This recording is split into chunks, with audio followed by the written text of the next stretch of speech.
pequeñas pinceladas de un minuto, distintas obras del gran canon que todos tenemos en la cabeza y amamos profundamente, con direcciones de escena que han renovado todo lo que esa obra puede decirnos, todo lo que el compositor vive en los hombres y mujeres de hoy en día.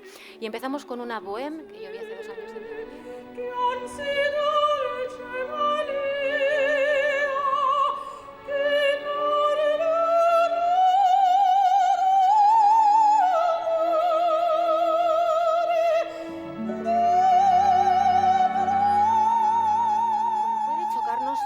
Esta puesta en escena. Sin embargo, no se traiciona nada, ni la música ni el libreto. Esa sensación de gelidez que vemos en los aposentos de Mimi, que mueren de frío, como el mundo de una burguesía latente y pujante se lleva por delante a personas inadaptadas, a los frágiles del arte, a los despojos de la sociedad del bien pensamiento. Ahora voy a poner otra que se hizo en La Monnaie, también justo antes de la pandemia, un Così fan tutte.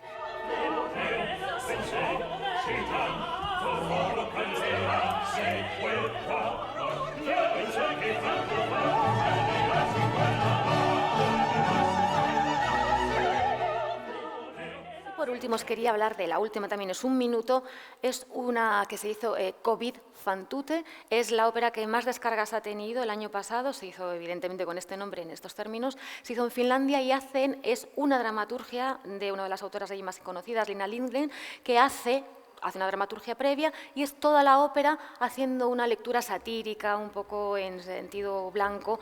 Ellos mismos satirizan a sí mismos como son la sociedad finlandesa.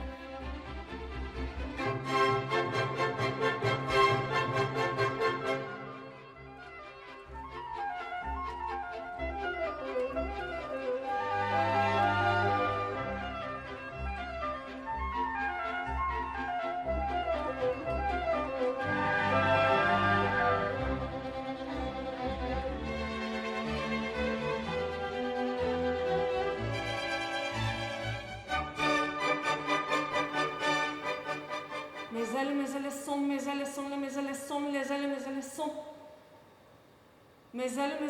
mes ailes sont, les mes ailes sont, les ailes mes ailes sont, les mes ailes sont, mes ailes sont, les mes ailes sont, les ailes mes ailes sont, mes ailes sont, les mes ailes sont, les ailes mes ailes sont, les ailes de mes ailes sont, mes ailes sont, les mes ailes sont, les ailes de l'effroi.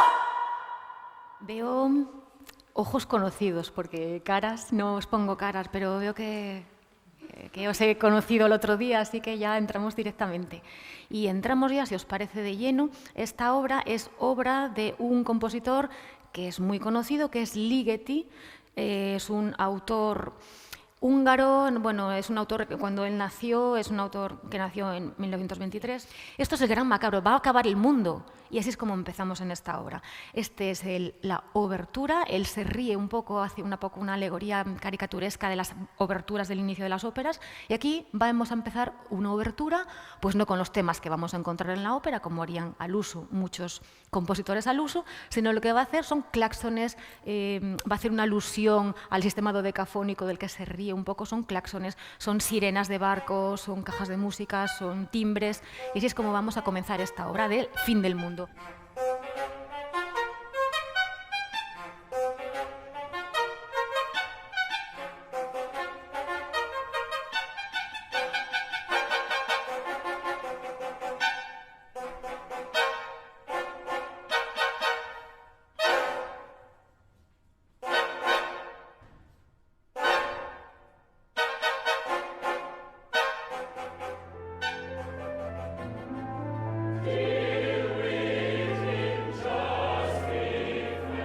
Podemos escuchar una cosa que no hemos escuchado hasta el momento, que son coros. Vamos a ver todas estas características que yo os he dicho en coro.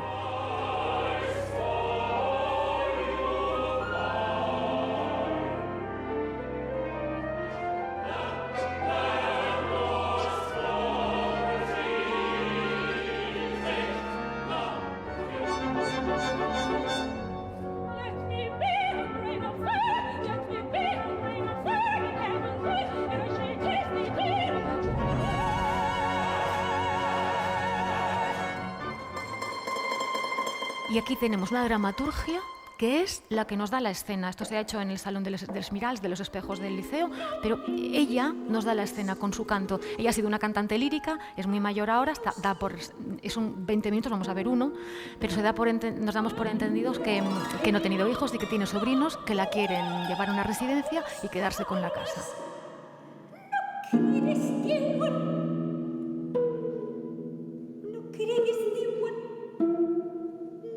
Vamos a ver ahora una ópera que es imaginaria, se llama una ópera imaginaria, no hay más escena ni más escenario que la propia dramaturgia. Fijaos lo que hace son 16 artesanos trabajando en tiempo real, haciendo obra real. Él quiere traer las imágenes, los sonidos de su pasado, de su mundo, de su aldea, de cerca en el Lazio. Son gente haciendo labores tradicionales artesanales, un percusionista y un actor que está narrando, recitando de la enciclopedia de Diderot y d'Alembert los oficios tradicionales.